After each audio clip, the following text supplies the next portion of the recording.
Hi guys! Welcome back to my channel. Ito na nga, parang unti-unting bumabalik ang closeness ni JM at ni Fiang.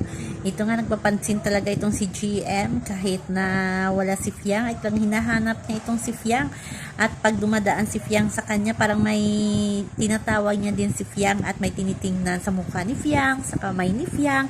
Di na maintindihan si JM kung ano nga ba ang nararamdaman niya kay Fiang. May feelings nga ba o wala, or turing kapatid lang or kaibigan lang ba ang turing niya sa kay Fiang. Ngayon nga ang tanghali, habang maglalaro sila ng truth or dare, si JM talaga nagsabi sa mga housemate na isali natin si Fiang, tawagin natin kasi si Fiang ay nasa pool area, nag-iisa doon. Ayan, pinatawag niya kay JP at ayan na nga si Fiang sumali sa kanila sa truth or dare. Ang cute lang ni Fiang at ni JP. Mas okay lang si JP, walang negativity, diba?